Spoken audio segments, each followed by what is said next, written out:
आदरणीय मेरे प्रिय दोस्तों और भक्तों, महाभारत में आगे चलते हुए आपको यह वृतांत सुना रहा हूं कि द्यूत के समय श्री कृष्ण क्यों नहीं पहुंचे।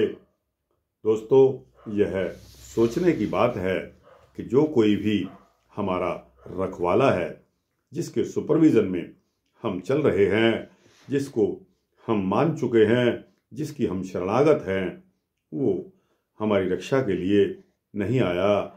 इसका क्या कारण था?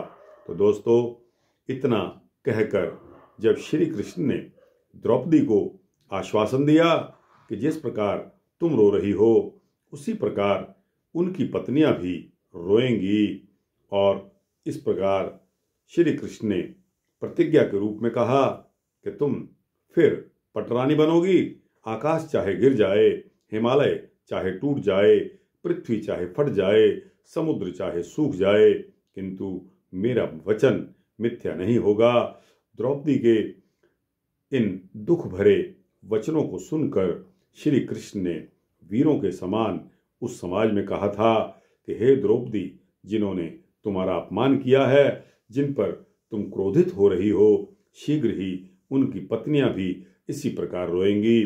तो दोस्तों, इतना आश्वासन देने के पश्चात श्री कृष्ण पांडवों की ओर अभिमुख हुए। उन्होंने कहा कि हे युधिष्ठिर, यदि मैं उस समय द्वारका में होता तो बिना बुलाए भी द्यूत सभा में पहुंच जाता और तुम्हें इतना कष्ट नहीं देखना पड़ता। सब लोगों को द्यूत के दोष समझाकर मैं उसको रोक देता। मेरे समझाने से यदि धृतराष्ट्र मान जाते तो कौरवों का हित और धर्म की रक्षा होती, और यदि नहीं मानते तो मैं उनको बलपूर्वक मना लेता और पांसों को तोड़कर फेंक देता। किंतु मैं उस समय द्वारका से अनर्त यानी कि उत्तरी गुजरात की ओर गया हुआ था। मुझे तो द्वारका में लौटने पर तुम्हारी विपत्ति का हाल बाद में मालूम हुआ। सुनते ही मैं उद्विग्न मन से शीघ्र ही यहाँ चला आया। सचमुच आप सब पर बड़ी विपत्ति आई।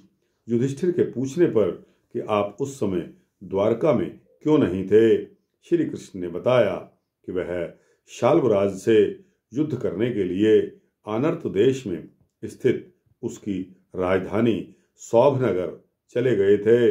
बात यह हुई थी कि जब श्री कृष्ण ने शिशुपाल का वध किया और वह इंद्रप्रस्थ से लौटकर घर भी नहीं पहुंच पाए थे, तभी शाल्व ने अपने बंधु शिशुपाल की मृत्यु का बदला लेने के लिए द्वारका पर चढ़ाई कर दी और वहां के नागरिक जीवन को अस्त व्यस्त कर दिया और विध्वंस मचा दिया। लौटने पर श्री कृष्ण को सब हाल मालूम हुआ और उन्होंने सौभ पर चढ़ाई करके शाल्व को उसके सहायकों के साथ परास्त कर दिया। तो दोस्तों, श्री कृष्ण भगवान उस समय शाल्वराज को मारने के लिए उत्तरी गुजरात में गए हुए थे। उस समय युद्ध उनका भी चल रहा था। उन्होंने इस बात पर दुख व्यक्त किया कि उफ, मैं अगर होता तो यह द्यूत क्रीड़ा मैं नहीं होने देता। अगर राजी राजी वो मान जाते द्यूत नहीं खेलने के लिए तो भी मना लेता, और अगर राजी राजी नहीं भी मानते और बल का इस्तेमाल करना पड़ता तो भी मैं पीछे नहीं हटता और उन पांसों को मैं तोड़कर फेंक देता। दोस्तों, क्या इतना आश्वासन कम होता है? हर किसी को अपने अपने कामों से फुर्सत नहीं है। आजकल हम आपसदारी में भी देखते हैं कि कितना भी जरूरी कार्य क्यों ना हो, लेकिन हम पाते हैं कि हमारा अमुक व्यक्ति जो कि ताल ठोक कर यह कहता था कि मैं इनका बहुत ही पक्का दोस्त हूँ या बहुत अच्छा भाई हूँ या बहुत अच्छी बहन हूँ, लेकिन देखा जाता है कि असली मौके आने पर सुख दुख में वह भी शामिल नहीं हो सकते। तो दोस्तों, यह वृतांत यहाँ समाप्त होता है। आपको कैसा लगा? अच्छा लगा हो तो इसको लाइक और शेयर करके अपने दोस्तों, भक्तों, मित्रों, जिज्ञासुओं के पास भेजना और इस चैनल को सब्सक्राइब करेंगे तो आपको इसी तरह के सूक्ष्म भक्ति वृत्तांत मिलते रहेंगे। जय श्री राधे, जय श्री कृष्णा, जय श्री राधे कृष्णा।